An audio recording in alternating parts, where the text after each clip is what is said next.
الحمد لله غافر الذنب وقابل التوب شديد العقاب ذي الطول، لا إله إلا هو إليه المصير. أشهد أن لا إله إلا الله وحده لا شريك له، بيده الخلق والأمر وإليه المرجع والمصير. كل شيء هالك إلا وجهه، له الحكم وإليه ترجعون. وأشهد أن محمدا رسول الله أرسله الله رحمة للعالمين، فبلغ الرسالة وأدى الأمانة ونصح للأمة وكشف الغمة، وتركنا على المحجة البيضاء ليلها كنهارها لا يزيغ عنها إلا هالك، صلى الله عليه وعلى آله وأصحابه ومن دعا بدعوته واهتدى بهديه واتبع سنته إلى يوم الدين. أما بعد. dhammaanba walaalaha rag iyo dumarba meesha isugu yimid iyo dhalinyaro, assalaamu calaykum waraxmat ullah. mawduucan oo maali walidunya marka dhinaca kale laga eego waxa weeyaan evaluation of this world, the life, the end point. maali walidunya marka dhinaca kale laga eego waxa weeyaan xageen ka bilowda xageen ku dhamaada. maali walidunya waxa weeyaan inaan fahamno noloshani waxa ay tahay iskeed.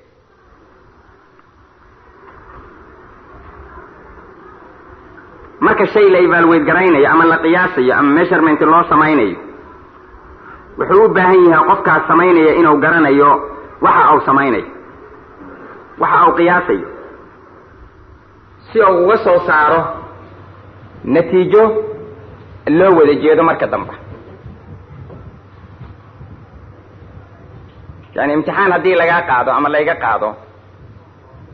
oo la yidhaahdo imtixaanka lagu sameeyo evaluation, waa in maadada nin yaqaana loogu yeero soo ma. maadada nin yaqaana, subjectiga nin yaqaana in loogu yeero wey. in la yidhaahdo resultska ay sheegayso imtixaankana uu sheegayo iyo waxa la weydiiyey ma isleeyihiin. haddii aanan jirin intaasi waxay iska noqonaysaa wixii kaleeto waxaan qiimo lahayn bay noqonayaan. adduunyadan marka la qiimaynayo qofku oo rabo inuu yidhaahdo maali walidunya, waa qiimayn weeye, adduunyada la qiimaynayo wey. marka dadka bani aadamka ahi ee ardada korkeeda ku nool waxay u qaybsan yihiin 2 kooxood ama 3 kooxood. kooxu adduunyadii waxay yidhaahdeen wax allaaliya waxay qiimo leedahay ma jirto, wax allaaliya waxay qiimo leedahay ma jirto. qolana waxay yidhaahdeen waxaan adduunyada ahaynu maba jiraan. waxa weeyaan two extreme waxa la yidhaha ama two corner oo kala fog, oo aad iyo aad u kala fog wey. adduunyada keliyata ayaa jirta, wax kale ma jiraan. nolol kale iyo wax kale iyo midna ma jirto. qaarna waxay yidhaahdeen adduunyadu wax qiimahay leedahay ma jirto. yani markii loo eego qiimaynta weyn, dad badan waxay soo qaataan oo mararka qaarkood qaar jaanib ka soo qaataan low kaanat addunya tazinu janaxa bacuudatin ma saqa alkaafira minha sharbatan. haddii ay garab kaniico la eg tahay, kaniico maa garabkeeda anagu jeedna, yani gaalka koob biyaho laga cabo ma siiyeen. ma aha macnaheedu inayna qiimo lahayn, laakiin qiimaheedii qiimo ka badan ayay siiyeen dadka waxa kaleeto raadinaya. qaarna waxay yidhahdeen may, qiimo way leedahay laakiin saad qiimaheeda u siiday ma aha. yani qiimo la-aan ma aha, qiimo way leedahay laakiin qiimaheedu saad u siiday ma aha. masalan haddaan si kale kuugu noqdo, haddana qofka aan aakharo rumaysnayn, oon xisaab rumaysnayn, oon qabri alle inuu laga soo bixiyo rumaysnayn oo isagoo dharla inuu alla soo istaaga aan rumaysnayn adduunyada maahee wax kaleeto oo jirtaa ma jirto u leeyahay macnaheedu sidaa darteeda waxa aniga hamigaygu yahay iyo qamigaygu inaan helo adduunyadan saa darteeda oo carro badan u jibaaxaya dad loo laynaya dhiiggooda loo daadiyaa saasaa maanta markaysaa daraagiska dadka ka beec mushtaraahay ay ugu dhex dhacaan saasaa kuwa xadayaahi waxay doonaan u xadaan wax allaaliyo waxay kharbudi karaan way kharbudaan darteeda adduunyada saw sidaa ma wax allaaliyo waxay kharbudi karaan bay kharibaan si ay u helaan adduunyo wax la yidhaah wax kaleetoo qiyam ah ama ethics ah oo uu leeyahay qofkaasi ma jirto yani wax walba markii la samaynayo ethics bay leeyihin ilaaliya laakiin wax la yidhaahdo ethics maba lahanba wax controola ama yani miqyaas la yidhahdo ma laha qiyam ma laha akhlaaq ma laha kale akhlaaqdiis waxa weye adduunyada raadi bas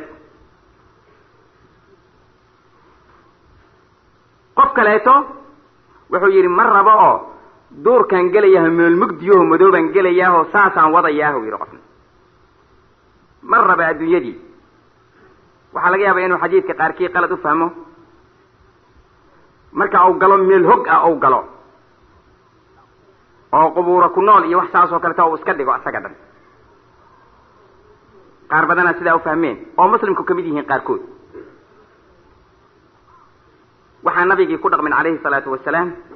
saxaabadiisi ku dhaqmeen qaar badana ku dhaqmayo inay qubuuraha iyo meelaha hogagaa galaan oo kaleeto oo waxba kaleeto jirin naqaara ku dhaqmo u qaatay inay tahay sidaasi oo wax qiimaba ayna lahayn iyada dhanba may qaarna waxay yidhahdeen may sidii rasuulkeena calayhi salaatu wasalaam qiimo way leedahay laakiin qiimaheeda ha ka badinin markan qofkan bani aadamkaa waa dhashay waan ka soo hadla sanadkii horan ka hadla hadda gadaal ugu noqon maayo qofkan bani aadamka xaggee ka bilowday xaggee ku dhammaaday laakiin waa qayb la xiriirta wey markii laga hadlo zuhdiga naftigiisa ama maali wali dunyaada la xiriirta naftigeeda haddii aanay qiimo lahayn oo la yidhahdo qiimo ma laha waxaa soo gelaya guri in la dhistaa oo looma baahna baabuur in la samaysto ma loo baahna diyaarad in la sameeyo ma loo baahna maanta isbitaal in la dhiso looma baahna daawo in la sameeyo looma baahna saasaa soo gelaysa noloshii qofkii bani aadamkaa gebigeed waxuu noqonaya marka raf oo kaleeto noqonaya waa sida dadka qaarkood u fahmeen see loo kala saaraya marka in sida xadiidkii maanta ma arkaysaa cabdullahi ibnu mascuud oo kale ama axad alcabaadila ou yidhi oo kaleeto haddii nafta iga baxayso oo markaas inaan guursado aan doonayo waan guursan laha la yidhaha saacada kadib nafta kaa baxayn waan guursan laha haddii nafta iga baxayso oo la yidhahdo waxaa ku artay intaad geedkaa tallaashoo kalayto waan tallaali lahaa buy geedkaas waana macnaheedu waxa weye hoob wey hoob rajaa maxaa yeelay uma abuurayo oo keli ah bes adduunyadana uma abuurayo ee in lagu intifaaco oo maanta ma arkaysaa bani aadamka ku intifaacaan geedkaas iyo martiisa iyo wixii lamid ahoo dhan dhammaantood yani qof kastaaba dadka taageeradiisa iyo maanta ma arkaysaa taakulaynteeda iyo qofkan jiran daaweyntiisa iyo qofka baahan cuntasiintiisa iyo qofka baahan isbitaal dhigidiisa iyo qofka baahan ceel uqodkiisa ooman kulligood oo dhan iyo qofka la dulminaya daaficiisa naftiisa waxa weeyaan waxay ka mid tahay waa zuhdi markaad dhinaca ka fiirisid markaad dhinaca kale ka eegtana waa tacmiiru dunya wey marka qofka diinta leh ee muslimka ah labadii noocba wuu isku hayaa maxaa yeelay ujeedadiisu maaha oo keliya inuu adduunyo oo maxdiyan u shaqeeyo maaha inuu iyadana qiimo tira maaha maxaa yeelay qiimay leedahay buu yidhi islaamku adduunyadu xataa qofka naftiisa yani caabidkaa ee aan wax kaleeta ka shaqaynin qiimahay u leedahay waxa weeyaan aakhare naftigeeda sahaydeedii halkan inuu ka qaato weeyaan aakhare naftigeeda sahaydiisii inuu halkan ka qaato wey camalkiisi inuu intuu joogo ka shaqeeyo halkan wey xasanaadkuu ku geli lahaa jannada inuu ka shaqeeyo wey marka ma aha inayna qiimo lahayn bal waxa la yidhaha waa masracatu alaakhira ama aakhara beerteedii baa la yidhaha adduunyada. sadaqaadka qofka uu bixinayo, hadalka wanaagsan oo oranayo, jidka uu qodaxda ka qaadayo, iyo wixii kaleetaba. waxyaalaha muslimiinta qariba waxaa ka mid ahaa inay yidhaahdeen qaar badan oo ka mid ihi ma loo baahna adduunyadaas oo kaleeto, oo marka ay ihmaaliyeen ayagoo ahaayeen the top, ayagoo ahaayeen inay soo baxeen meesha ugu hoosayda oo ugu liidata inay soo baxeen caalamka. maxaa keenay? waxaa keenay inayna samaynin waxa la yidhaha creativity. waxaas yeelay inaana keeninin wax soo saar, inaynay fakerinin inay u joogaan ardada korkeeda, yani inay dadka wax taraan oo bani aadamka wax taraan naftigooda inay u joogaan ardada korkeeda, aakharana ilaahay ay ugu dhawaadaan subxaanahu wa tacaala. markii aynu nidhaahno maali walidunya, aynu aragno jawaabaha ay leedahay inay adduunyadu qiimo leedahay inaynan lahayn. ilahay qur-aankiisa wuxuu ku leeyahy subxaanahu wa tacaala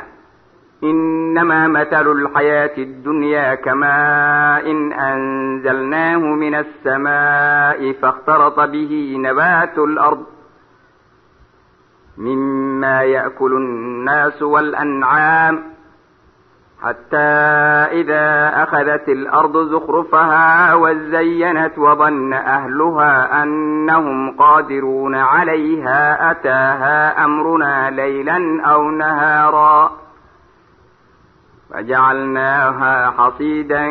كأن لم تغن بالأمس إنما مثل الحياة الدنيا قيمة هذا كماء بيئو كاليتوي أنزلناه من السماء وبيان سماء ذكر كذا كسود الجنة أوكلا فاختلط به نبات الأرض به أي دهان نبات كدلك سببتي بيهاسي فاختلط به أي بسبب ذلك الماء وعباد سببيوي بيها السماء عن كسود الجنة سببته هذا نبات كدلك أو سدح قلي أو نولادو كر أصاب حي أسجد ما هذا عاوز ميلان عاوز لهنا عاوز كوارك رماس ميلان لهم بعد رماس كوارك ميلان جيد لهم بعد جيد كوارك داق ميلان لهم بعد داق كوارك تلقي أو جرس كأهيو حالف كأمر كوريتو يا وحضر كيسا سوى إمن كل جس وذا بالعي أو آد قرح بدن فاختلط به نبات الأرض بسبب ذلك الماء إلهي وكركراتون هل لبع بيه كرت كسود جن وسلا كرك وكركرة لكن بني آدم كسوعي وقرتان إلهي سلاس وقدق والسبب وقدق بيهن دولك صوب جيدي سنة سايس ودح قلان صوبها النولادان إياك دم وموتك وها لغا سار مما يأكل الناس والأنعام كاسو نبات كاسو وحي ددك عنان يا وحي حولو عنان انت باسكو جيربو لله سبحانه وتعالى ددك وحي عنان يا وحي حولو عنان مرتي اي ددك عنيين يا داقي كلت خولا اي عنيين لبديبا maxaa yeelay dadka bani aadamkaahi kama maarmi karaan mirta ay geeduhu ka soo baxaan iyo xoolaha waxa ka soo baxaya kama maarmi karaan dan caana jirnin hilib jirnin ma jirnin waxbana jirnin dadku ma noolaan karaan فاختلط به نبات الأرض مما يأكل الناس والأنعام حتى إذا أخذت الأرض زخرفها markii ardadii ay qaadatay quruxdeedii iyo beautygeedii ay qaadatay wax la mid ah aanan jirinin hadabsanin kelimadaha ingiriiska sababta dhalinyarada yar baan doonay inay fahmaan quruxdeedii haday markay qaadatay oo wax ka wanaagsan aan jirinin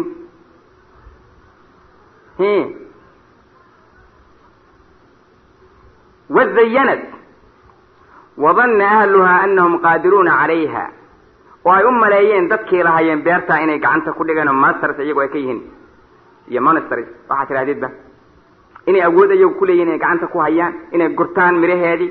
inay iyagu meel dhigtaan balaanka degsadeen inuu soconayo markay u maleeyeen ataaha amruna laylan aw naharan amarka yagii uu yimid hameen ama maalin faj'alnaha hasidan aynu ka dhigna kolka mid la shafay oo kale ama la guray salka laga xubiyo oo kale dhamaantiis ka'an lam taghna bil ams wa ayadan tii shalay taba ahayn dagibigeeda dhanbaba tii shalay ba ma ba ahanba shalay markii loo barb dhigo maanta ito yaayada isma balahanba arradii arraan ahayn weey beertii shalay midaan ahayn weey ka'an lam taghna bil ams كذلك نفصل الآيات لقوم يتفكرون بما كان dadka fakeraya oo reflection kale reflection qofku inuu yara fariisto oo gadaal u xisaabtamo yaa la yiraahdaa tafakkurka macnaheeda wax yar inaad fariisato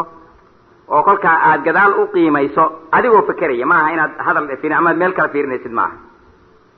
inaad qiimaysid oo wixii ku soo maray aad gadaal u eegtid mar kalayto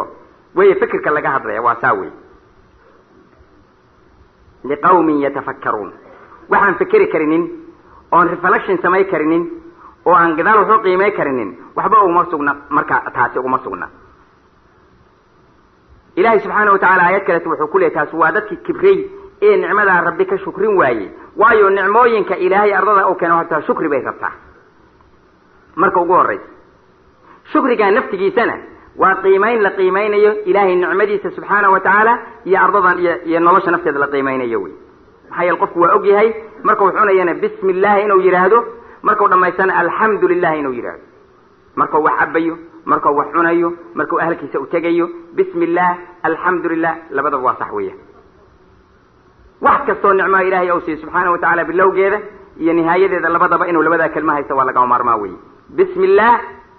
inuu ku bilaabo yani bismi illahida muxaadaro bilan kaga hadlaya keligeed yamaan dhihi jira soomaalida ilahay wuxuu duska uga saaray wax alla waxay talaha isugu yimaadaan bismi illahi raxmaan raxiim ma yidhahdaan markay bilaabayaan acuudu billahi min ashaytaan rajiimna ma yidhahdaan bismi illahi raxmaan raxiimna ma yidhahdaan kolkaasay waxooda dhan haadaan maxaa yeele magaca ilahay laguma bilo waxaan magaca ilahay lagu bilaabinin baraka male nabiga yidhi calayhi salaatu wasalaam wa ajdam aw abtar juudaan buu qabaa ama baras buu qaraa ama waa daba go-an yahay waxa doontaba dhe sidaa darteeda yuu ilaahay wuxuu leeyahay subxaanahu wa tacaala واضرب لهم مثل الحياة الدنيا كماء أنزلناه من السماء فاختلط به نبات الأرض فأصبح هشيما تذروه الرياح وكان الله على كل شيء مقتدرا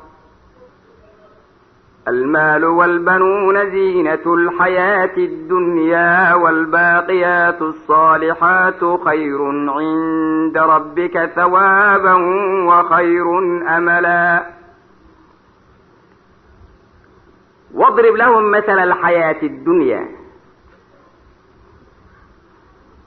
ugu qadar ama ugu mahmaah noloshan adduunyada qiimaheeda kamaa in biyo oo kaleeto anzalnaahu min assamaa'i sidii oo kale weeyey sidii biyahan samada ka soo dejinnay faاkhtalata bihi nabaatu lard oo biyihii sababtoodii daaqii o dhan isdhex galaya geedihii isdhex galeen midhi ay soo saareen bilicsan ay soo saareen waxay ishu ku doogsato ay soo saareen ayaamo markuu ahaa dhalinyaro ayaam markuu dhalinyaro ahaa maxaa yeelay waa muhiim aayaddan muhiim weeye waa dhalinyaronimadii daaqa cagaaran hadday tahay gabadh iyo hadday tahay hadduu yahay wiil markaa uu yar yahu sidaa yahay waa cagaar weeye ishu ku doogsato jeceshahay wey soo ma ishaa jecel ilmaha yaree soo korayo soo dhashay ee maanta ma arkaysaa hadday inan tahay hadduu inan yahaba naftu way jecesha oo ilmo weeye dhashay waa cagaar weeye waa soo baxay waa bilicsan yahay maxaa dhaca markaasi kamaa in anzalnaahu min aلsamaa faاkhtalata bihi nabaatu lard nabaatu lard qaarkood mufasiriinta waa ku fasireen waa masracada naftigeeda haweeneyda naftigeeda weeyaan markay isdhex galaan ninkii iyo biyihii iyo gabadha isdhex galaan ee ay soo saaraan midhtaasi waa sidaa weeyaan oo kinaaya ku jirta halkaa nolosha qiimaynteeda faاkhtalata bihi nabaatu lard waa soo baxay ilmihii waa dhashay dadkii waa soo koray wuu bilicsan yahay wuu aragsan yahay qof walba waa jecel yahay maxaa ka dambeeya markaasi faاkhtalata bihi nabaatu lard faasbaxa hashiiman tadruuhu الriyaax wuxuu noqdaa markaas hashiim burbur buu noqday geedka markay qoloftu ka soo daadato oo ay dhacdo dabcan intaynay dhicinin ka hor waa inay noqotaa yalow ama ay noqotaa huruud waa inay noqotaa caleenta oo ka baxaa cagaarka ka baxo chlorophyllkii iyo ay ka baxaan waa inay markaasi huruud isu bedeshaa meeshay greenka ka ahayd ama ay cagaarka ka ahayd huruud markay isu bedeshana maalmo ka bacdo waa inay haddanana noqotaa mid bururtay oo soo dhacday dhalinyaro ahaa dhexduu soo gaaray middle age iyuu soo gaaray duq buu noqday ama duq bay noqotay khalaas weeye wax dambe energy oo ka soo socda ma laha fa asbaxa hashiiman tadruuhu riyaax bur ay dabayshoodba dhinac u qaadayso wa kana allahu calaa kulli shayin muqtadira ilaahay wuxuu ahaaday mid awoodo qaadir ku ah shay kastaba siduu isagu doono inuu u maamulo subxaanahu wa tacaala wiilasha iyo maalka baa lay markaa almaalu walbanuun carruurta iyo maalkuba ziinatu lxayaati addunya noloshaan addunyada quruxdeeda weeyaan laakiin maxaa ka qayr badan waalbaaqiyaatu asaalixaatu khayrun cinda rabbika hawaaban wa khayrun amala baaqiyaat saalixaadkaasi waxay leedahay keligeed muxaadara ama cibaadaadka dheh ama 5 salaadood dheh ama taacatullaahi dheh wax alla ama tasbiixda dheh ama taxmiidda dheh mufasiriinta axaadiis fara badan bay u keenaan yaa saxaabada marka waxa weeyaan keligeeday u baahan tahay nooc kale in looga hadlo waalbaaqiyaatu asaalixaat kuwa baaqi noqonaya waa wanaagsan subxaana allahi walxamdu lilahi walaa ilaha ila allah wallahu akbar qaar baa ku fasiray subxaana allahi wabixamdihi subxaana allahi alcadiim qaar baa ku fasiray 5 salaadood qaar baa ku fasiray maanta ma arkaysa taacada rabbi oo dhan qaar baa ku fasiray xajka iyo soomka iyo salaada iyo kulligood arkaanta islaamka ee 5 qaar baa ku fasiray waxa weeyaan meesha doontaba kulmi dhammaantu taacatullahi suukan ilahay oo la ateeca subxaanahu wa tacaala taacada rabbi ee qofku rabbi uu hoggaansan yahay yaa ka khayr badan ilahay agtiisa rajadana ay ka weyn tahay maalinta qiyaama ilahay la soo hor istaago subxaanahu wa tacaala maxaa yeelay miisaanka wax kaga xoog badan kelmadahaasi ma jirto ayuu rasuulku calayhi salaatu wasalaam maxaa ka mid ah xadiidkii saxiixa ahaa kalimatani khafiifatani cala allisaani thaqiilatani fi lmiisaani xabiibatani ila arraxmaani subxaana allahi wabixamdihi subxaana allahi alcadiim buu yiri nabiga 2 kelmadood oo carabka aada ugu fudud ilaahayna aada u jecel yahay miisaankana aada u cuslay og subxaana allahi wabixamdih ilaahay baa hufan oo nuqsaan oo dhan ka hufan ilaahay baa mahadsan subxaanahu wa tacaala ilaahay baa weyni badan subxaana allahi wabixamdih subxaana allahi alcadiim wax badan kuma kalifayso qofka inuu daldalo kelmadahaas xasanaad fara badan ou helo wax badan kuma kalifayso qofka taasi waa mid qofkii asagoo dhallin yar oo bilicsan inuu haddanana soconayo oo uu noqonayo mid middle age ah 15 sano ka hor mu'tamarka markuu laabanayay ilmihii yaraayo dhashay maantiisa waa nin weyn oo xaasle ama gabar weyn oo carruur la weeye soo ma xoogaa ka bacdi haddana waa khalaas weeyaan waa la socday taasaa marka waxay keenaysaa inuu qofku qiimeeyo yidhaahdo maali walidunya marka maxaa yeelay 2 qiimayn ayay leedahay qiimayn waxa weeye qofka mas-uulka ama ummadda guud ahaan wixii ummadda ay dan ugu jirto in lagu dhaqaaqa waa muhiim laakiin at the same time qofku inuu yidhaahdo aniga nafsadayda xaggee ii dambaynaysa waa ayaan baan noolahay systemkiioo socda waa aan dhimanayaa anigu maxaa iga horeeya waa taa wey midda nabiga calayhi salaatu wasalaam xadiidkiisa maali walidunyaada oo kaga hadlay wuxuu kaleeto qur-aanka sheegaya markii qofka dhallinyarada uu sidaa yahay aayaddan soo socoto oo kaleeto qur-aankii baa koobaya oo xadidaya oo ogol oo kuu sheegaya qiimaynteedii si aadan uguba dhibtoonin adigu aayadahan labadaas soo socda bal dhegayso اعلموا أنما الحياة الدنيا لعب ولهو وزينة وتفاخر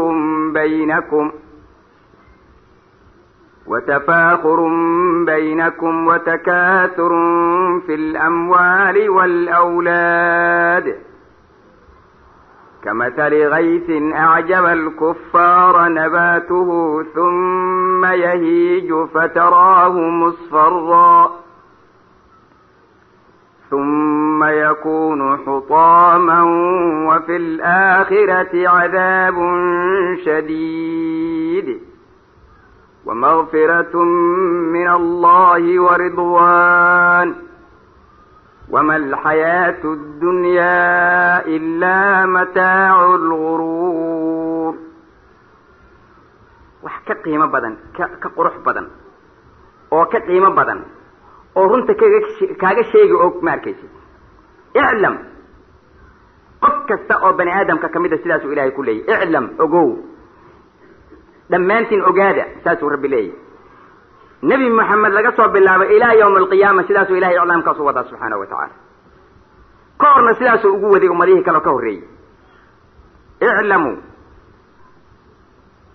xasri bay yidhaahdaan annama alxayaatu ddunyaa war noloshan adduunyada oo keliyata qiimaheedu waxaa weeye keliyata qiimaheeda evaluationkeeda waa kaa weeye measurementgeedu waa kaa weeye ogaanshaheeda xaqiiqda waa kaa weeye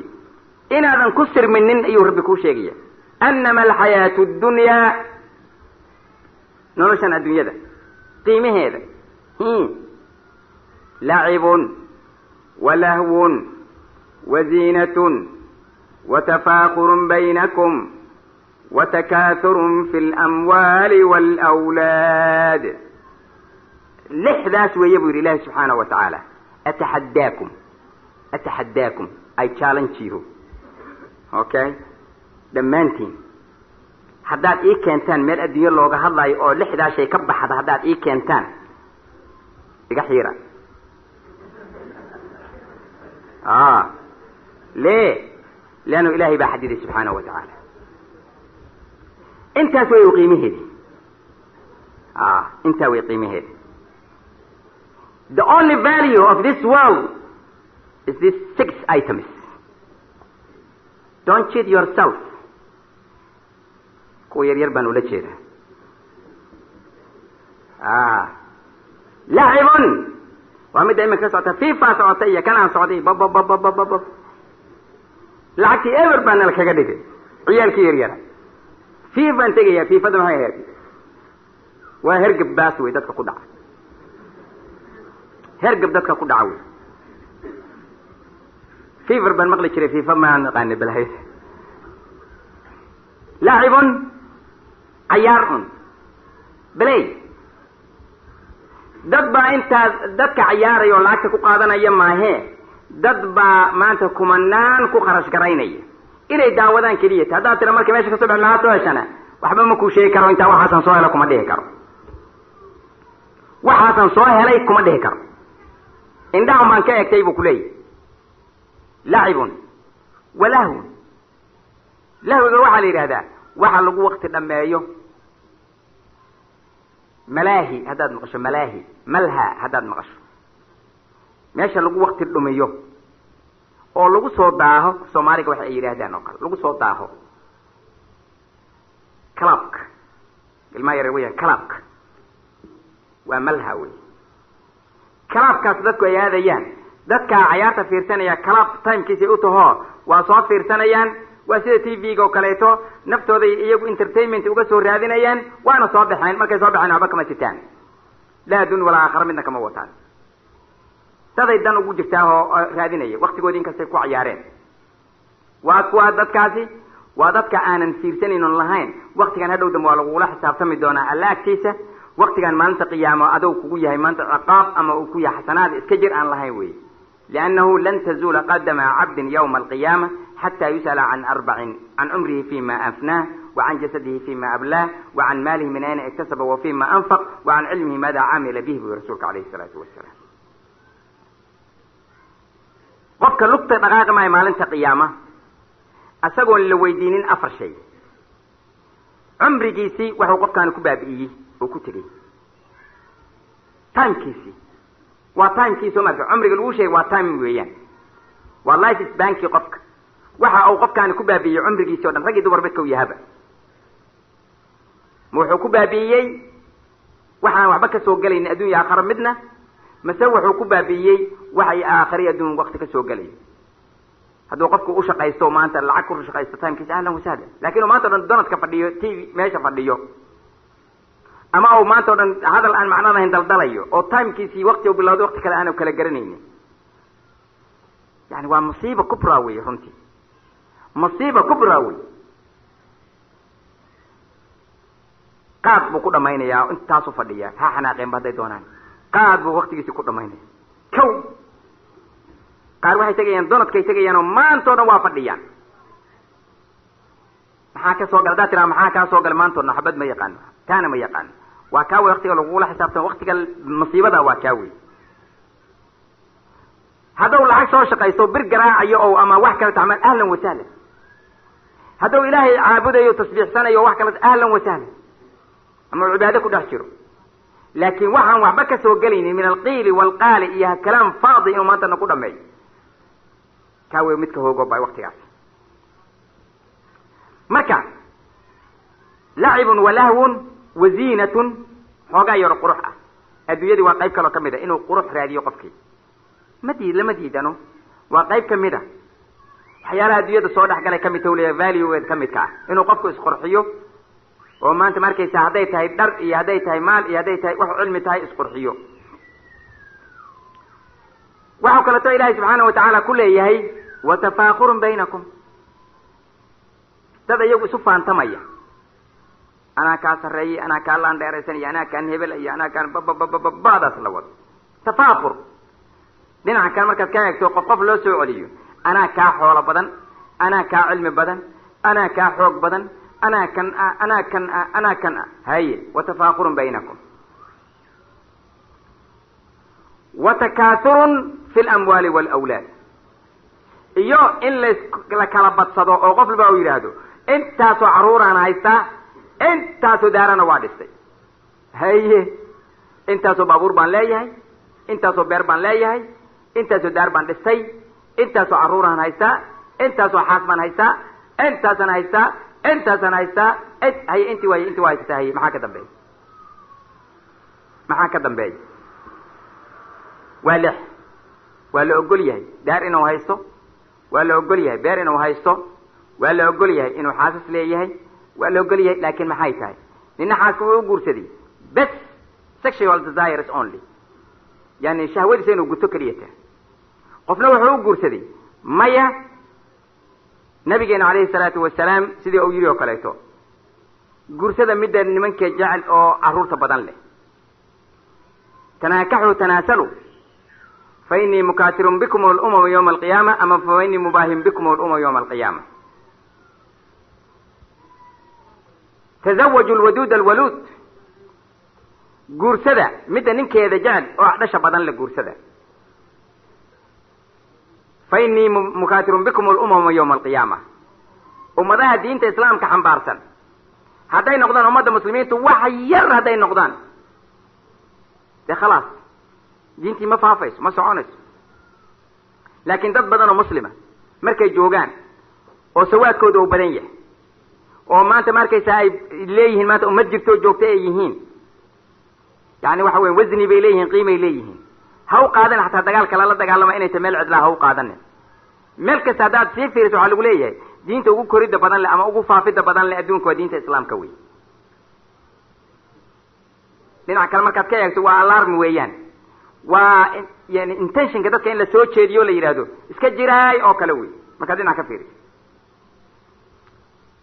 markaas ninku guursanayo uma guursado keliyata inuu shahwo guto ama gabadha markay guursanayso uma guursato keliyata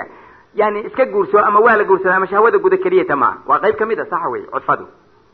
laakin haddana waa cibaado oo inuu maanta markaysaa dad iyo muslim iyo ummad dhan ayuu ku shaqalaya qoys kala dhisaahi laba qof keliya kuma sinee ummad dhan ayuu saameynaya oo muslim la yidhahdo saameynaya marka la guursanayo walidalika saasaan loo ogolayn in qoyska degdeg lagu dumiye lama ogola inay danu bado oo meel loo baxsado la waayo mogi qoyska inu duma lama ogola watakaaturun fi lamwaali waalawlaad kamathali gaysin acjaba alkufaara nabaatuh sidii roob oo kaleyto yani kaaftaani kaaf horeetoo la socday ma laha waa tashbiih oo jinsigiisa iskiisa awey xaalkaas waxaa lagugu shabahaya oo kale kamathali gaysin roob oo kaleyto acjaba alkufaara nabaatuh oo dadkii maanta ma arkaysaa beeralayda ahaa daaqii ou soo saaray ou ka yaabiyey quruxdiisii baa ka yaabiyey maxaa beeralayda kufaar loogu magacaabay kufaartana kufaar loogu magacaabay le maxaa kufaarta kufaar loogu magacaabay dadka beeralaydana kufaar loogu magacaabay ilaa qur-aanka halkan kufaar buu yidhi beeralaydii halkan beeralaydii way kufaartu waxa weeyaan kelmaddan la yidhahdo alkufr naftigeeda ayaa waxay tahay wax qarin kelimada la yidhahdo alkufr ayaa wax qarin ah kaafir haddii la yidhahdana waa ism faacilo waa wax qariye kufaar haddii la yidhahdana waa siiqat lmubaalaga wax qarin badanayaal wey soo ma maxay qarinayaan iyagu kufaarta waxay qariyaan xaqay qariyaan oo diinta islaamka inay sax tahay waa ogyihin waa qariyaan hadda jeeraan baatilkay ku qariyaan ciiddoodu waa baatilka wey sida ninka beeralaydaaba oo mirta u qarinayo oo ciidda oo ugu qarinaya isaguna marka wajhu shabaha ka dhaxeeya waa wax qarinta wajhu shabah yaa ka dhaxeeya meesha iska shabahaan ama ficilka iska shabahaan yaa wax qarinta asaasaa loogu magacaabay maxaa yeelay ninka haddaanu diinta islaamka waxba ka ogeyn kufaar kaafir yani laskama dhihi karo waxba ma qarinaya de marka ilahay wuxuu leeyahy subxaana watacaala acjaba alkufaara nabaatuhu beeralaydii uu aada u cajab geliyey miraha geedkau soo saaray uma yahiiju fataraahu musfara markuu cagaar ahaa oo wanaagsanaa yow haddanana isbedelo huruud buu noqday uma yakunu xutaaman markaasuu noqdo duq haddana waa dhacay wa fi laakhirati cadaabun shadiid baa li markaa waxaa ka dambeeya ba le cadaab aada u adag yaa ka dambeeya aakhare waxaa cadaab adag ninkii diiday rabbi subxaana wa tacala addunya laga soo hadlay maxaa keenay haddiiba aakhare iyo cadaab maxaa keenay janno waxa weeye adduunka ma'aalkiisi dadkii sidaa evaluationkiya sidaa inuu adduunyada ku noolaa oo ku dambayn doono dhimasho oo alla soo hor istaagi doono sidaasuu rabbi ku baraya subxaanahu wa tacaala wa fi laakhirati bal hadda fiiri waxaa laga soo hadlayay beero iyo geedo iyaa laga soo hadlayay iyo cayaar iyo maanta lahwi iyo tafaakur iyo maal kala badsi iyaa laga soo hadlayay leesh aakhare maxaa loo keenay markaa wa fi laakhirati cadaabun shadiid waa wax kale loola dan lahaa marka waxaad garanaysaa geedka laga soo hadlaayay iyo adduunya waktigan laga soo hadlaayay iyo maalka inuu qofkan involved ku ahaad arkaysaa leesh be geedaha loo keenay marka geedaha waxaa loo keenay wa fi laakhirati cadaabun shadiid wa makfiratun min allah iyo dembi dhaaf oo qofkii ilaahay subxaana wa tacaala caabudo loo dembi dhaafayo oo jannadii gelayo iyo wa ridwaanun inuu ama cadaab aado ama janno aado qofkii wama alxayaatu ddunyaa ilaa mataacu lguruur buu yihi marka ilaahay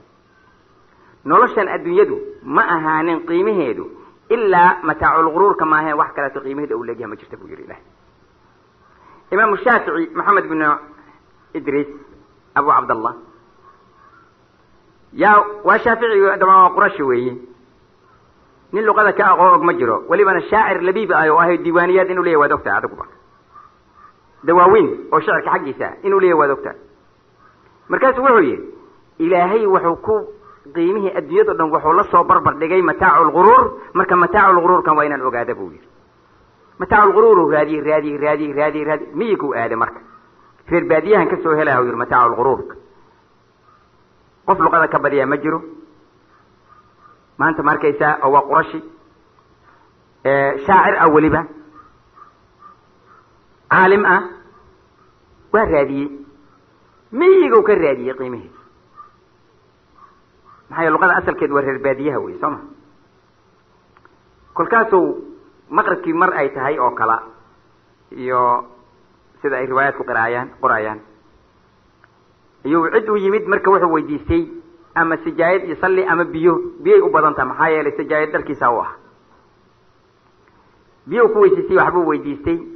marka uu weysaystay uu salaadii rabay inuu galo iyo wuxuu maqlay gabar yaroo teenager ahoo muraahiqad ah oo soo qaylinayso maqlay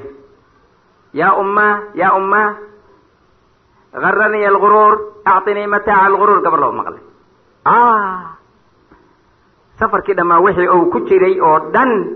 gabadhaan bay ka soo yeertay afkeeda kelmad buu raadinaya waa researcher wey soo markay researcher waa nin wax baaraya wey kelmad buu baaraya qiimaheedii baaritaan buu ku jiraa inuu ogaado kelmadan qiimaheedi maxaa yeele adduunkao dhana intaan la eg buu yihi ilahay noloshan adduunyadao dhanaan la eg ayuu yihi ilaahay subxaana wa tacala ayaduu kusoo gebagabeeyey baaxiskii dhammaa ee researcherka ahaa librarygiis waa miyiga wey halkaasuu baarayay marka wuxuu soo gaaray gabadhii oo leh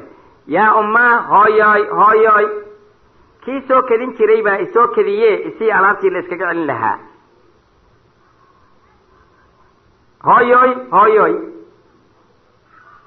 kii soo weerari jiray gabdhaha ay soo weeraray oo kusoo kadin jiro insi ka war haynine isii waxaan iskaga celin lahaa. markaasuu yidhi bal waxa ka dhex dhici doona gabadha iyo hooyada aan fiiriyo, waayo waxaasuu rabaa waxuu raadinaya umuu sheegin ciddan. salaadii o dhan waa ka aaladay, waa masaafir wey, wuu ka aaladay. gabadhii iyo hooyadii buu sugay reactionka ka dhex dhici doona, ficilka ka dhex dhici doona. kolkaasay cad mara ayay siisay markaa hooyadii, gabadhii maray siisay. waa fahmay marka maraday siisay. garaniya alguruur, xaydkii baa igu soo kediyo igu dhacay aanan ka war haynin, marada isii aan iskaga celiyo. adduunyada qiimaheed marka wuxuu waa maradaas oo kale wey. qiimahay ugu fadhida gabadha inantaa yar ay ugu fadhido yay ku fadhidaa iyada dhan. maradu qiimo weynay markaa ku fadhida gabadha ugu fadhida soo ma.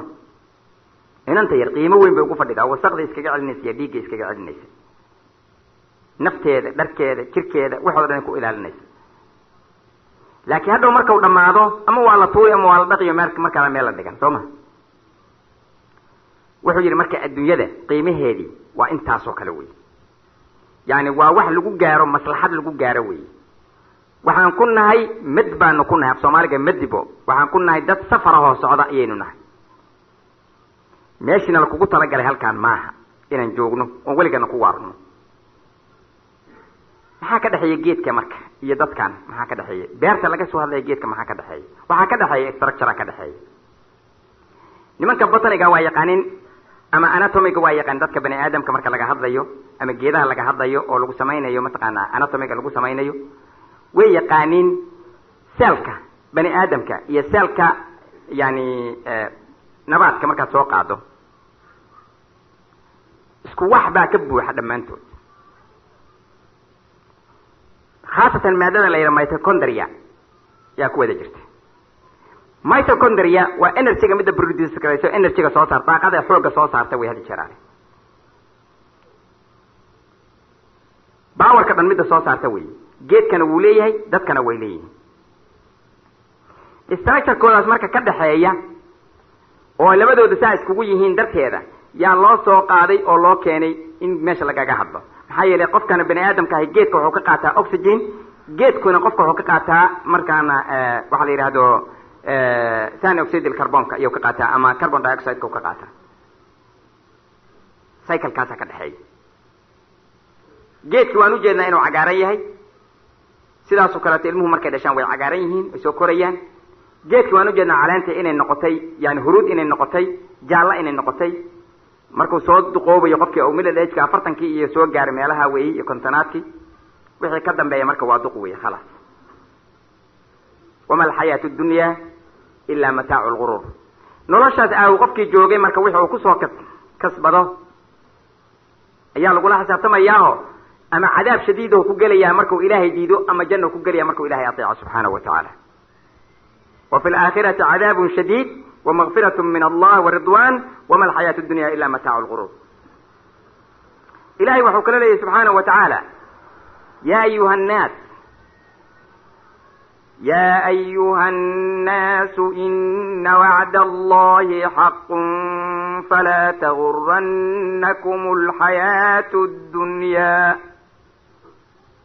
فلا تغرنكم الحياة الدنيا ولا يغرنكم بالله الغرور. يا أيها الناس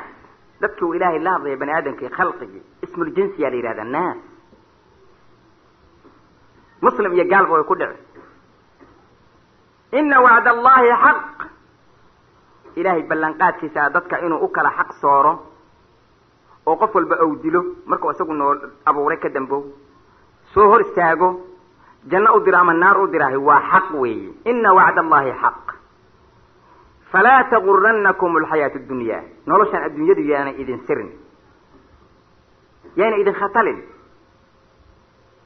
waa waxay gaaladu yidhahdaan mischief ay ku yidhahdaan weeye. qofka markuu siro oo been yani ugu dhaqmo. falaa taguranakum alxayaatu dunya. noloshaan adduunyada idin dafin ee iska jira. walaa yaguranakum billahi algaruur shaydaankun iyow ilaahay idinku sirin oo ilahay intuu idin gafsiiyo meel balaayayu idinku dambaysiinina ka jiharo shaydaanka waayo garuurku waa shaydaanka hadii qaynka la kordhigo walaa yaguranakum billahi algaruur waxau kaloo ilahay leeyahy subxaanahu watacaala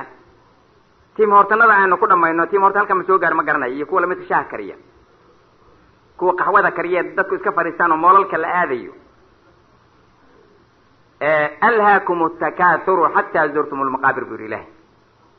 waxaa idin shuqliyey oo waktigiinii qaatay annagaa idinka badan annagaa idinka badan annagaa idinka laandheeraysan annagaa idinka xoog badan annagaa kayta wa kayta saasaa waktigii idinka qaaday buu rabbi leeyahy subxaana wa tacaala alhaakum atakathur xataa zurtum lmaqaabir laba macno ilaa aad tagteen qubuurihii oo aad qubuuraha xataa isu tirsataan oo tidhahdaan inaan idinka badannahay xataa waa idinka qubuuro badanna muxuu ku tarayaa qabri meel ku duugan ama aad sidaa isu kala badsanaysaan annagaa idinka laandheeraysan aad ugu jirteen aad markii aad dhimateen oo qubuurihiiba aad aadeen waktigiina adinkoon ka faa'idaysan dhimashadii idinku timid oo markaa aad sidaa ku tagteen ilahay wuxuu kala leeyahy subxaanahu watacaala wma hadihi alxayaaةu اdunya ila lahw walacib waina addaara alaakhirata lahiya alxayawaanu law kanuu yaclamuun wama hadihi alxayaaةu اdunya ila lahw walacib noloshan addunyadu ma ahaaninin qiimaheedu ilaa lahw iyo lacib mooge wax kaleta ma ahaanin waina addaara alaakhira daarta dambe ee abadigahun weligeed dhaqaaqayno lahiya alxayawaanu ayada iyo a noloshii lahiya alxayaatu maaha ha ku dagmin maxaa yeele waa masdar weeye xayawaanku waa masdarkii weeye lahiya alxayawaanu law kanuu yaclamuun hadday ahaan lahayn kuwa wax kala garanaya nolosha aakhira ayada aa noloshii dhab tahayd ayada a buu leey subxaanahu wa tacaala noloshan adduunyada kolkaa markaan qiimaheedii sidaa u fiirino iyo waxa ay ku sugan tahay qur-aankii sidaasuu ka leeyahay waxau kaleeto ilahay noo sheegay subxaanahu wa tacaala 6 shay oo ay tahay aayad kaleeto qur-aan buu noogu soo gebagabaynaya wuxuu leeyahay zuyina linnaasi xubu الshahwaati min الnisaءi wاlbaniina wاlqanaطiri اlmuqanطarati min الذهب والفضة والخيل المسومة والأنعام والحرث ذلك متاع الحياة الدنيا والله عنده حسن المآب إني وحيالها شهوات كجعل هذان ومحايا وحي نفط جعشها من النساء والبنين والقناطير المقنطرة القناطير المقنطرة محايا من الذهب والفضة والخيل المسومة والأنعام والحرث والإحداوي مركز الذهب كيف يضده من القناطير المقنطرة أو العديوي وتفسيري بيانية منته والإحدى ملك لو كدم بين هدات كان طهران كوكو شيء زين للناس حب الشهوات من النساء ذاتك علوغة هوينك جعيل كودي والبنين يا عرورتي نعم والقناطير المقنطرة حوله فراه بدنايين من الذهب والفضة والقناطير المقنطرة من الذهب والفضة والخيل المسومة هي فرده بدل كودي بابورتا يا بدل بابورتا ايو ولي بابورتا بدل كودي لا فرده ولا فول جرسوما وحي لا فولو دن سو كين marka halka جعلين dadka والخيل المسومة والأنعام حوله geeli loodii nicmooleydi qof walba janno isku darsado wal harfi iyo beerti waa intaas uu ilaahay subhanahu wa ta'ala dhalika mataacu alxayaati ad-dunya buu ilaahay subhanahu wa ta'ala waa mataaca ama nolosha yani adduunyadan weeyaan wama alxayaatu ad-dunya illa mataacu al-ghurur buu ilaahay subhanahu wa ta'ala marka waa sidaa bi masaabata markaad fiirisid rasuulka alayhi salatu wassalaam wuxuu leeyahay inna mimma akhafu alaykum min ba'di waxa aan idin kaga baqayaa aniga gadaashaydii waxaan idin kaga baqi tan badan lahaa waxa weeyaan maa yuftaxu calaykum min zahrati addunya wa ziinatiha waxaa la idiin furi doono ood heli doontaan iyo adduunyadan quruxdeeda ah dhaldhalaalkeeda iyo quruxda naciimkeeda xadiidkaasoo muslim iyo bukhaari isla wariyeen nebigu wuxuu aad iyo aad uga digaya waxa weeye dadku intay aakhare iloobaan muhimmadii meeshii ku dambay lahayeen iloobaan inay adduunyada keliyata oon iska raacaan oo iska shabkaxsadaan taasaan idinkaga baqayaa buu yidhi nabigu calayhi salaatu wasalaam ina mima akhaafu calaykum min bacdi ma yuftaxu calaykum min zahrati addunya wa ziinatiha xadiidka abu saciidin alkhudri oo warinaya oo muslim iyo bukhaari labaduba ay isla soo wariyeen wuxuu nabigu noogu caddaynaya inaanan adduunyada ku dagminin in iska jirno sidoo kaleeta abu saciid alkhudri wuxuu leeyahay jalasa rasuulu llahi sala allahu alayhi wasalama cala almimbari wa jalasnaa xawlah nabiga ayaa maalin wuxuu fadhiistay bu mimbarkiisa waa mimbarka iminka meesha waad aragta meeshu ku yaala mimbarkiisii yuu nabigu dul fadhiistay calayhi salaatu wasalaam inaguna geerarkaanu ka fadhiisanay mimbarka markuu nabigu fadhiistay meel xooga ayaa ka sarraysay yoo fadhiistay ayaguna dhinacyadii ka fadhiisteen rasuulka calayhi salaatu wasalaam qaala sala allahu alayhi wasalam marka wuxuu yidhi ina addunyaa xulwatun khadira adduunyadu waa mid macaan marka la cunayo oo qofka u haysto way macaan tahay wayna cagaarantaho isha way u fiican tahay yani cunitaankana waa ku fiican tahay isha kudoogsigeedana way ku wanaagsan tahay adduunyadu waa labadaas buu yidhi qofku inuu haysto waxuu cuno iyo waxuu labisto iyo waxuu hoydo iyo saas oo kale iyo waxuu ujeeto ilaashado inuu haysto adi jeer ah ina addunya xulwatun khadira waa tii macaan oo haddanana cagaaran qofku haddaanu marka iska ilaalin oo ma xalaal ama xaaraana aw dhihinin dee wuu soo xaraysan oo wuxuu leeyahay geelu hadduu yani wuxuu yidhi geelu hadduu mar xero gala buu yidhi xalaal iyo xaaraan midna kuma xumo buu yidhi kii geela dhici jiray ma aha saas oo kale xalaal iyo xaaraan midna kuma geel xero galay xalaal iyo xaaraan midna kuma xumo buu yidhi maxaa yeele waa la daawanaya geel baan haystaa buu yidhi maya xaaraan waa bakti wey lacagta laga shaqaynayo lotariga waa sidaas oo kale bakti wey lacagta khamriga laga shaqeeya waa sidaas oo kale bakti wey lacagta laga shaqaynayo maanta ma arkaysaa doofaarka waa bakti wey lacagta laga shaqeeya qaadka wixii lamid waa bakti kale wey wax allaala wixii ilaahay subxaana wa tacaala aan xalaal ku hayn iyo afyoonka iyo herowiinka iyo xashiishka iyo balaayada iyo wixii laga shaqeeyo kulligood bakti wey tan la xaadaayo waa bakti tan la dhacaayo waa bakti tan beenta laga sheegaa waa bakti laakiin qofku markau haysto bakti aan aha ma laha haddaanu qalbigiisu noolayn bakti baan aha ma leh waa cunaya waa macaan tahay haddau wax ku soo qaatana way qurux badan tahay interestiga iyo balaayadeedii wixii lamid ahaa wixii lagu soo qaato o dhan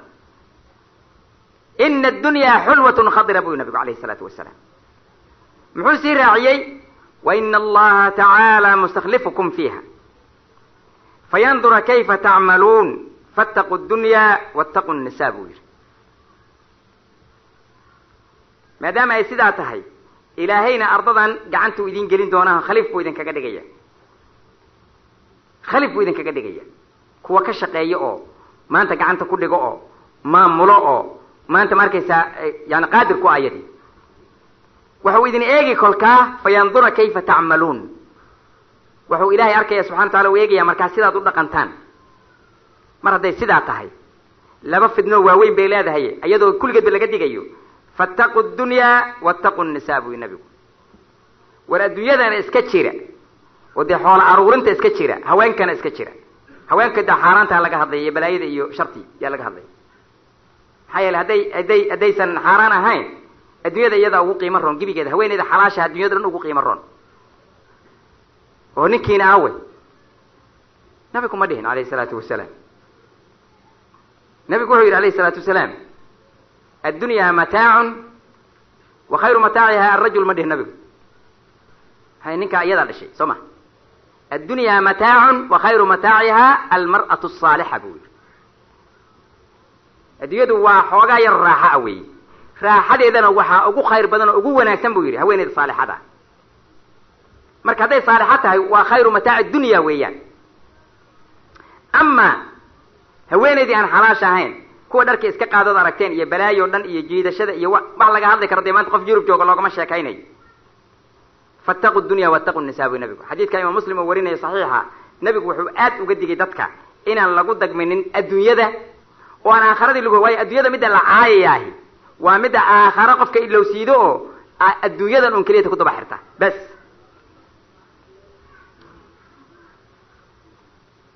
almustawrad ibnu shadaad saxaabiga la yidhaahdo wuxuu yidhi qaala rasuulu llahi sala allahu alayhi wasalam ma lii ma addunya fi alaakhirati ila mithlu ma yajcal aw ma yajcalu axadukum ma addunya fi alaakhira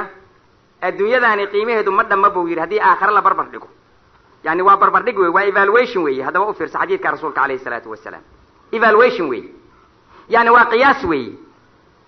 ma dunya fi alaakhira adduunyadaani ma ahaanin buu yidhi nabiga calayhi salaatu wasalaam aakhare marka loo eego ilaa mithlu ma yajcalu axadukum usbucahu fi lyam, sidii qof adinka idin kamida fartiisa u geliyay badda oo kaleeto. fayandur bima yarjic falyandur bima yarjic, ha fiiriya markuu qofku adinka idin kamida fartiisa ou geliyo badda, bal muxuu ka soo qaaday biyihii badda fartiisa uga soo qaaday. qof walba waa garanaya waxba inaanu ka soo qaadin soo ma, qoyaan yar buu ka soo qaaday soo maha, fartiisa qoyaan yar buu ka dareemay laakiin wax kala sooma qaadin. usbucaa buu nabigu fartiisa markuu geliyo badda qoyaan yar buu ka soo qaaday. sidaasoo kaleeto ayay la mid tahay buu yidhi adduunyadan markii la qiimeeyo aakhare la barbar dhiga buu yidhi. marka wax qiimo laho weyn inaysan ahayn ee meel yaroo midbaa inay tahay iyuu nabigu noo cadiyay calayhi salaatu wasalaam. xadiidkaasna imaam muslim ayaa wariyo saxiixiisa ku wariya isagana. nabiga calayhi salaatu wasalaam qofkan bani aadamka marka leeyahay war adduunyada iska jir, maaha adduunyada in la leeyahay meel god oo hogab gal oo maanta yani bahalaha la noolo maaha macnaheedu, ama qubuuraha gal maaha. waxa weeyaan qofkii inuu adduunyada ou joogo oo wixii tabartiisu ay tahay u ka shaqeey waa loo ogoliyay. laakiin laba major iyo minor baa jira waxa la yidhahdo, ma yaqaaneen qolyaha jaamacadaha dhigtaa major iyo minor, yani maada subject kuwa asaasi ah iyo maada ku ah haddii la waayo taa hadhow dambeeto waxaad ku shaqayn lahayd oo kaleeto. aakharadu waa majorkii weyn, maadadii asaaska ahayd wey. adduunyaduna waa minorkii wey, intaad joogto ka shaqey waxaad kari karto. maxaa yeele waxaad aruurido waa la kala qaybsan, hadda markaad dhimato waa la kala qaybsanaya soo maha, ama adoo noola la kala qaybsanba. waxaan anagu leenahay ama anagoo nool baa la kala qaybsan oo dee wixii aan dhalan la kala tegayaan, ama markaan dhimanay wixii harena qaybsanayaan. marka qofkii waa sidaa weeye, qaydkaa unbuu ka qaadan oo godkii kala geli. laakiin intuu joogo inuu ka shaqeeyo oo xalaal shayga ka shaqeeyo waa lagama maarmaan. waayo xaaraantu ka shaqeeyo dembigeedu korka qofka ka fuulaya, isaguna ma lehe dadka kaleeta hadhow dambe la tegay, marka inuu iska jiro. nabiga marka wuxuu yidhi calayhi salaatu wasalaam xadiidkii abi hurayra radia allahu tacaala canhu waardaahu, unduruu ilaa man huwa asfala minkum. rasuulku sidaasuu yidhi, daa'iman fiiriyo qofka idinka hooseeya, yani idinka xoolaha yar leh ama idinka maanta ma arkaysa caafimaadka yar leh, gadaal u fiiriya. hanqalkiina ha u taagina daa'iman mid idinka xoolo badan iyo mid idinka ha fiirinina. daa'iman qof waa inuu fiiriyo ou yidhahdo alxamdulilah, si uu u yidhaahdo waa inuu qofka ka hooseeya isaga waa inuu fiiriyo way hadi jiraan. unduruu ilaa man huwa asfala minkum walaa tanduruu ilaa man huwa fawqakum. ha fiirinina daa'iman qofka idinka sarreeyo oo idinka xoolaha badan laho, idinka dhasha oo idinka daaraha badan iskaba ha fiirinin. fahuwa ajdaru anlaa tasdaruu nicmat allahi calaykum. waxaad maanta mudantihiin mudnaan badan, fahuwa ajdaru waxaa mudnaan badan anlaa tasdaruu inaadan xaqirinin nicmat allahi calaykum, nicmada rabbi oo idinka idin siiyey inaadan xaqirinin, inaadan liidinin, ee markaas aad rabbi uga shukridaan oo qofka u yidhaaha loobin bismi illah alxamdu lilah. daa'iman qofka muslimka ahi xataa hadduu qandhahayso soo tooso maanta oo weli wax kala garan alxamdulilah buu oranaya waan ficnaa weli. waa sidaa wey. riwaayo kaleeto bukhaari xadiidkaas oo muttafaqa, riwaayo bukhaari ou leeyahay isaguna, idaa nadara axadukum ilaa man fudila calayhi min almaali waalkhalq. qof la fidilay hadduu midkiin arko oo maalka iyo abuurista labadaba looga fadilay, falyandur ilaa man huwa asfala minhu. qof asaga aan intaas aan haysanin asaga kasii hooseeya ha eega buu yidhi nabigu calayhi salaatu wasalaam. ninka adduunyada keliya tiiri adduunyada weeye qiimahoo dhanba waa adduunyadan ee aakharada iska hiloobay. nabigu wuxuu leeyahy calayhi salaatu wasalaam xadiidka abu hurayra تعس عبد الدينار والدرهم والقطيفة والخميصة إن أعطي رضي وإن لم يعطى لم يرضى. waxaa hoogoo ba-ay buu rasuulku calayhi salaatu wasalaam. tacisa cabdu dinaari wadirham, qofka dinaarka iyo dirhamka daba ordaya keliyata. dinaarka iyo dirhamka midna kuwaydaa ku dhaqanta, midna imaaraadkaa ku dhaqmaan. dinaar iyo dirham, marka tacisa cabdu dirhami addinaari wadirham buu nabiga, qofka oon ujeedadiisu ay taho hamigiisa iyo hamigiisu ou yahay iyo noloshiisa oo dhan inuu raadiyo daa'iman dinaar iyo dirham, inuu raadiyo lacag, inuu raadiyo, kaasaa hoogoo ba-ay buu yihi nabigu calayhi salaatu wasalaam. haye addoon buu u noqday, iyadoo cabdi u noqday buu nabigu calayhi salaatu wasalaam. qof aan wax kalaba aba yeelaynin, salaad ma tukanayo,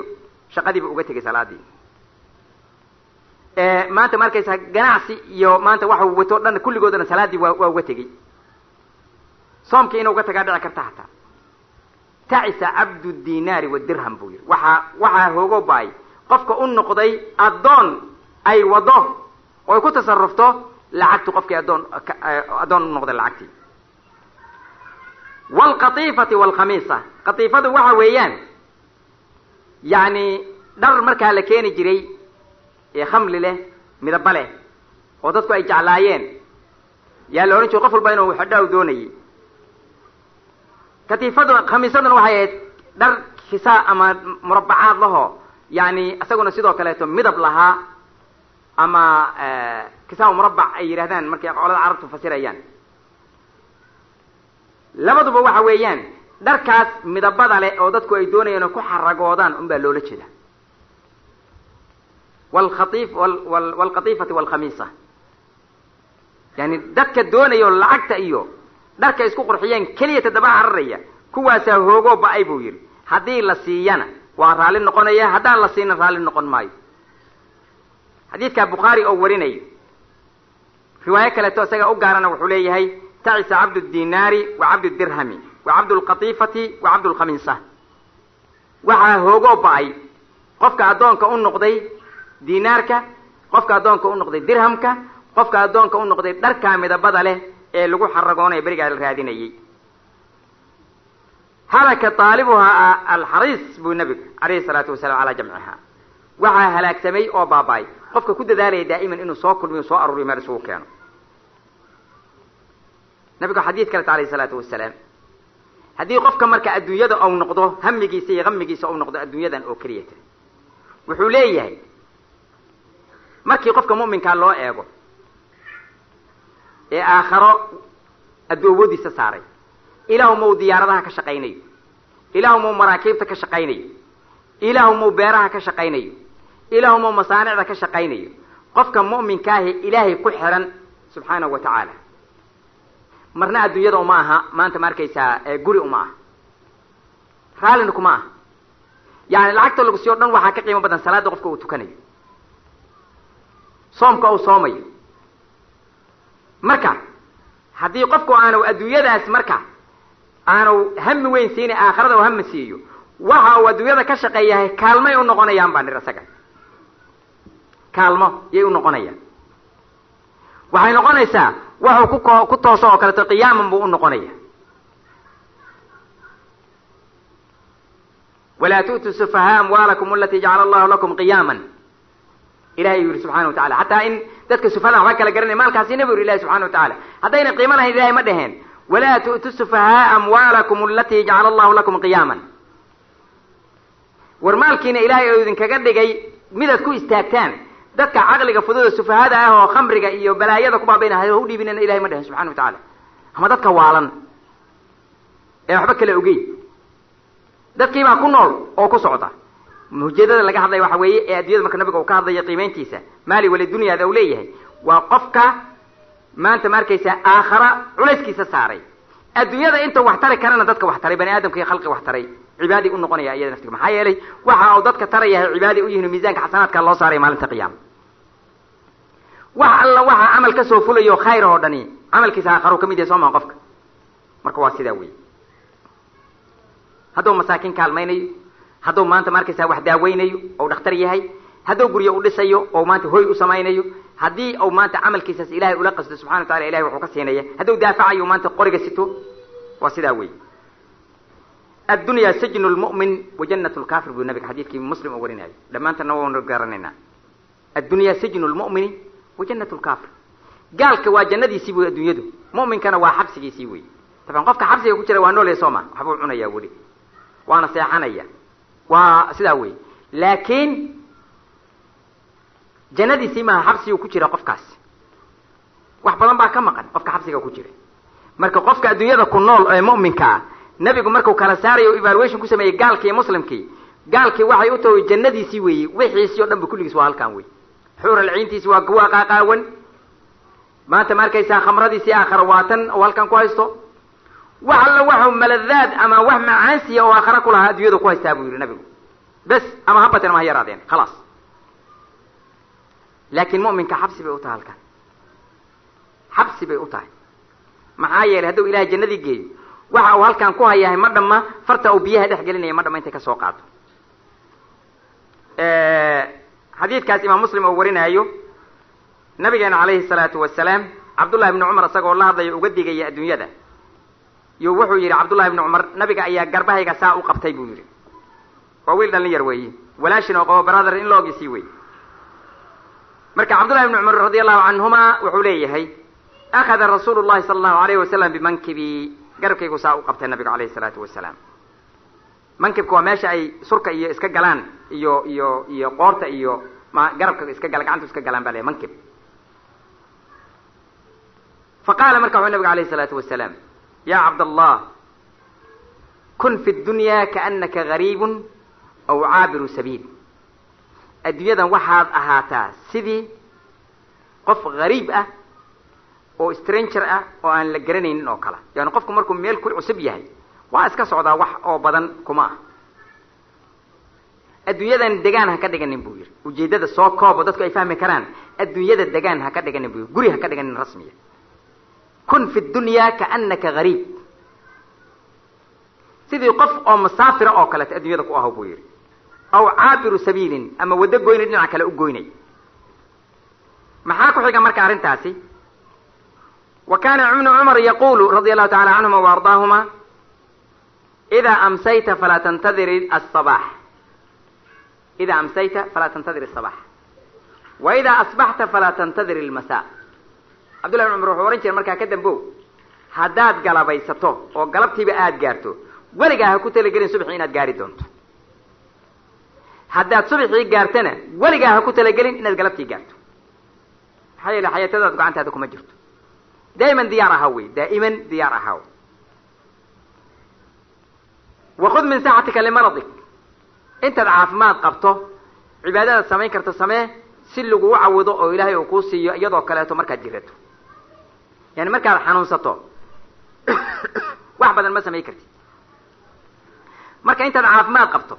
wax badan ood kari karta samee waayo ilaahay baa ballan u qaar sida rasuulku sheegay alayhi salaatu wasalaam qofkii awal cibaadaysan jiray hadduu jirado oo cibaadadii uu kari waayo ilaahay inuu siinayo miduu markuu caafimaadka qabo uu samayn jiray inuu siinayo bedelkeedii hadduu qiyaamuleylkii tuka jiray oo qiyaamuleyl tuka waayo jiran yahay ilahay baa u qoraya subxaanahu wa tacaala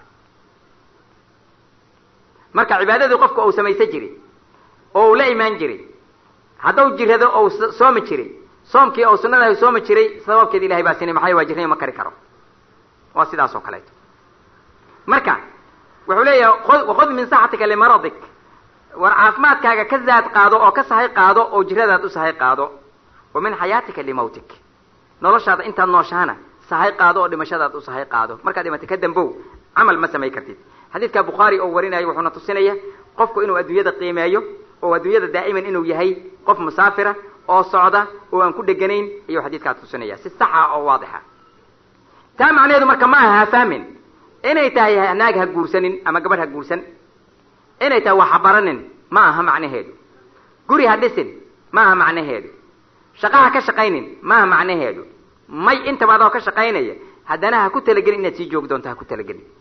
salaadaadii soomkaagii maanta ma arkaysaa cibaadaadkaagii xalaal quudashanimadaadii waxaaga oo dhan kulligood waa inaad sidaa ugu socoto waa inaad tiraado waan dhimanayaa marka qofka fahamsan adduunyadii waxa weeye intaa qofka u fahmay rasuulkeena alayhi salaatu wasalaam uuna leeyahay oo aanan godadka iyo meelaha qubuurahana aan gelinin oon dayicinin oon reerkii dayicinin oo carruurtii dayicinin oon ummaddii dayicinin ilaa qofkaas ummaddii waa dayacay qofka qubuuraha gala ummaddii waa dayacay lama rabo taa naftiisii waa dayac yaa quudinay wax siinay lama ogolo taa waxa weeyaan qofku inuu shaqeeyo waxaan ugu celcelinaya waxa weeye inaad fahamtaan inaadan dhihinin maali walidunya macnaheedu waxa weeye adduunyada dhan dhub allah siiyo maaha dhub allah siiyo maaha waa saxiix waa mazrac wey waa safiinatu alcamal alaakhira saasay u yidhahdeen kulligaa wada akhrisadana laga yaaba shicir yar oo imaam nawowi riyaad saalixiin kala soo aroori ina lilahi cibaadan futanan طلقوا الدنيا وخافوا الفتنا نظروا فيها فلما علموا أنها ليست لحي وطنا جعلوها لجة واتخذوا صالح الأعمال فيها سفنا إلهي أدوموا لي مسكح بدن أو عقل لي أو وحكا لقرني أو وحكا قيمين كرة الدنيا دي وي فرين فتنة دي يبلايا دي يهرجت كذي مرجت كذينا ترتيب بيراهدين نظروا فيها ما نظركم إلا قفيرنا يا ما reflection way inaad gadaal u fikirtid weey inaad meel fariisatid wax qiimaysid weey نظروا فيها adduunyadii bay eegitaan oo maanta markaysa diineed ayay eegeen فلما علموا أنها ليست لحي وطنا markay ogaadeen qof nool inaynan dhul u ahayn markay ogaadeen qof kastoo nool inuu ka tagay markay ogaadeen inaan dhul u ahayn جعلوها لجة waxay ka dhigeen adduunyadii oo kale bad oo kale ka dhigeen waa bad bay yiraahdeen bad qof kastaaba waa soo galaya laakiin ninkii dabaal yaqaana waa ka baxaya kan dabaal aqoonina way dhamaatay جعلوها لجة bad bay ka dhigeen واتخذوا صالح الأعمال فيها سفنا doontay uga bixi lahaayeen badda uga dabaalan lahaayeen camalka saalixa un bay ka dhigeen camal saalix ay la yimaadeen si camalkaasi doon oo ugu noqdo oo ay uga baxaan badaayadeedii badeeda uga baxaan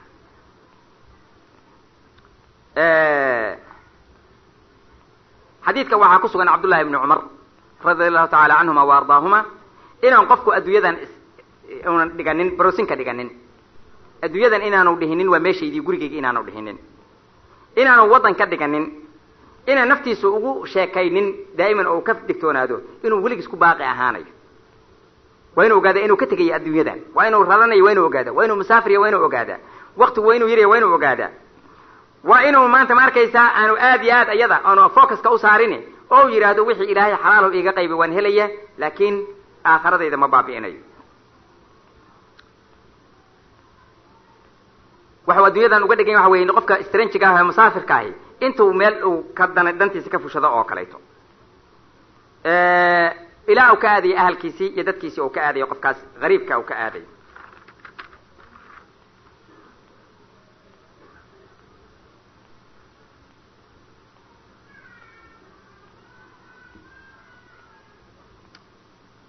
عائشة رضي الله تعالى عنها وأرضاها waxay leedahay xadiis ay maanta markaysaa laga warinayay iyada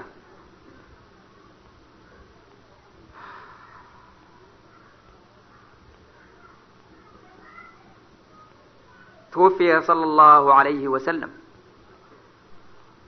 رسولك إلهي والله أبصدي نبت قلينا حريس كوركي ساهاته وما في بيتي من شيء يأكله ذو كبد إلا شطر شعير في رف لي فأكلت منه حتى طال علي فكلته ففني وحال هذا رسولك ودنت عليه الصلاة والسلام أيضا قريقا لغو أركنين وح أو عنه وح بير قيان أصاحبه أي عنان إلا كبس موجي كبس ير يعني كبس وموفها أو كلاته أما عيش كان بيت برادك إيرادان عربته أو كلاته عيشك أو ميل أو شلف سوا رفق وعوي شلفك نفتكيس وحلا سيد ميل شو كتبت الله صارته أو كلاته ميل ساسو صارن إلا نصف شعير أو شطر شعير في رف لي kaasoo saaran bay tiri meel shalfiyahoo aniga yani xataa badda kore iyo meesha kore ii saaran oo dhar alaabta la saaro faakaltu minhu isagaan cunayay bay tiri xataa taala calay ilaa au dheeraaday isagaa cununtiisii markaana waa dhammaaday bay tiri xadiidkaas oo muslim bukhaari isla wariyan wuxuu tusinaya khayru khalqi illah wax yar maan rabaa inaan ku tusiyo almuslima oo nabigu dhisay calayhi salaatu wasalaam oo gaaray inta ay gaartay markaa islaamka oo gaaray oo ra'sul almuslima ah haddanana oo aan gurigiisii asagu markuu dhintay nabiga calayhi salaatu wasalaam aanay haysanin xaaskiisii ilaa cad rootiyahoo qallalan moogiy wax kale taan gurigeedii oolin ka warrama ka warrama nabigu marka ma dhihin dadka beeraha samaysta ma dhihinin daaraha dhisanina ma dhihinin dhul cusub ha qaabsanina ma dhihinin laakiin gurigiisii waxa uu ka tegey oo caaisha oo haweenka oo ugu jeclaa asagu uu qabay wuxuu uga tegey cad rootiyahoo oo qallalan ayuu uga tegey shaciir ilaa shatru shaciirin fii rafin lii bay leedahay halkaa saaran intuu aruuriyey oo aruursaday gurigiisoo malyaan ou leeyahay ciddaadi iyo xaaskaaga ha sii cuneen bal intii ayaana ka muutagay nabiga calayhi isalaatu wasalaam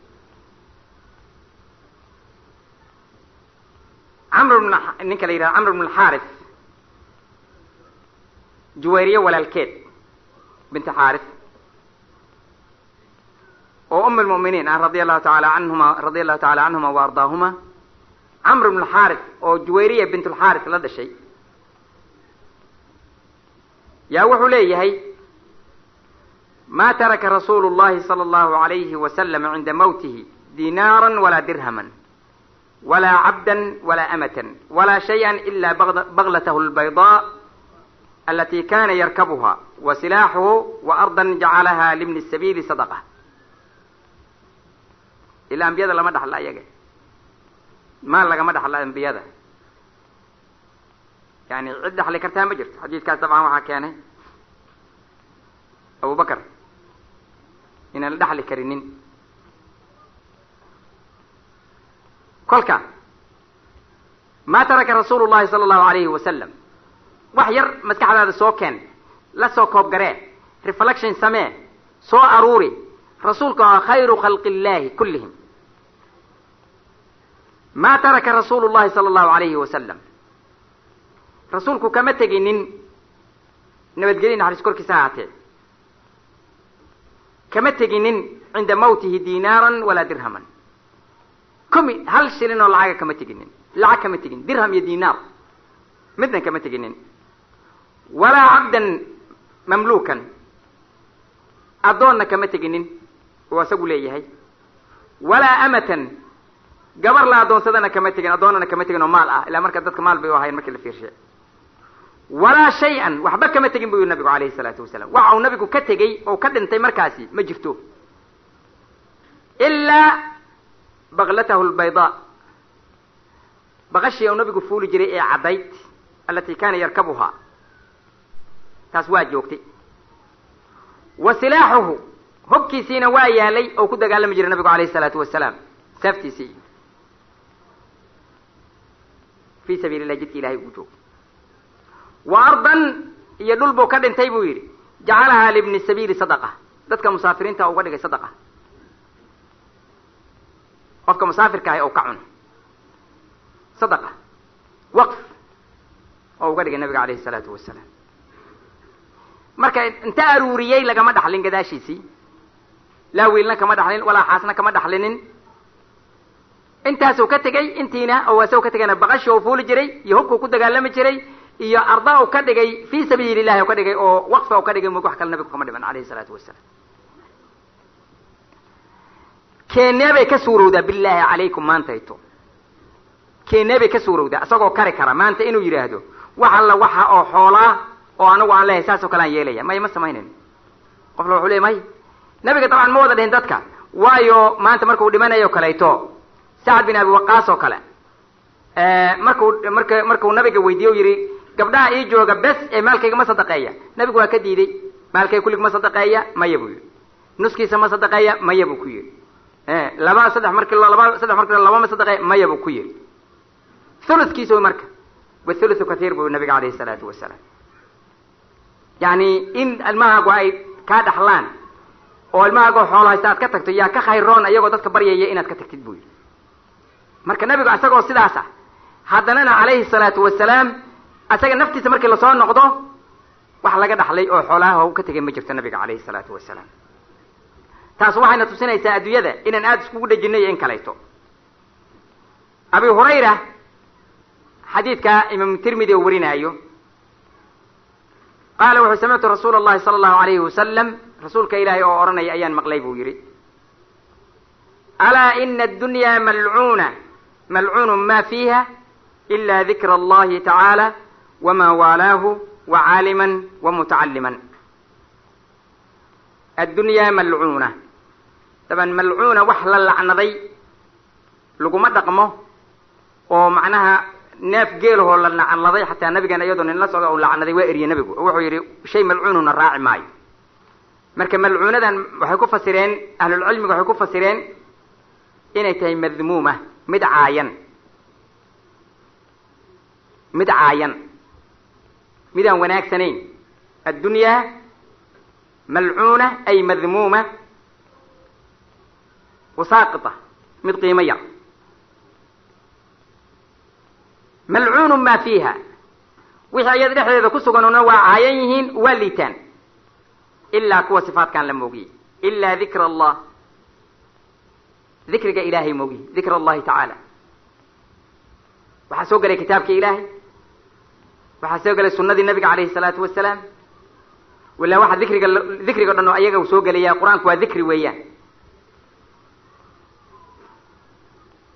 qur-aanku waa dikri walaqad yasarna alqur'aana lidikri buu yidhi ilahi subxaana wa tacaala fahal min mudakir marka qur-aanku waa dikri weeye ilaa dikra allahi tacaala ilahay kitaabkiisa iyo sunada nabigeena iyo maanta markaysa tasbiixdii taxmiiddii tahliisha ma ahee waxay adduunyada ku sugan oo kulligood oo dhan waa caayan yihiin waana qiimo yar yihiin ilaa dikra allah wamaa waalaahu iyo wixii la xiriira ayaga haddaa tiri wamaa waalaahu iyo wax alaali wixii la xiriiro ku tacalluqa ayaga wax alla wixii ku tacalluqa oo kitaabkaa ku tacalluqa oo sunnada ku tacalluqa ama dad hadday yihiin waman waalaahu wixii la xiriira oo ayaga sida oo rumaysan oo aaminay oo qur-aanka rumaysan oo xadiidka rumaysan oo ku dhaqmaya oo la nool moogiy wa caaliman mid caalima oo yaqaana wa caaliman ku caalimahoo yaqaana oo dadkii baraya oo uga digaya oo u sheegaya iyo mutacalliman ku asagu ka baranaya oo ku intifaacaya intaa maahana intii ka soo hortay waa caayan yihiin buu yidhi nabigu calayhi salaatu wasalaam xadiidka imaam tirmidi oo warinayo sunankiisa ku warinaayo wa qaala xadiidun xasan sidaasayna ahlu taxqiiqa dambeeta ku yidhahdeen inuu yahay xadiidku waa xadiid xasana sida darajada ay siiyeen nabiga calayhi salaatu wasalaam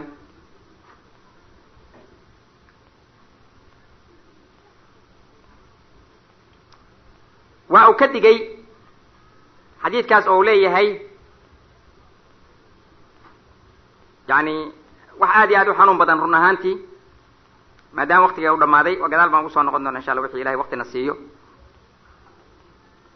nabiga ayaa hurday xadiidka cabdullahi ibni mascuud radi allahu tacala canhu wa ardaa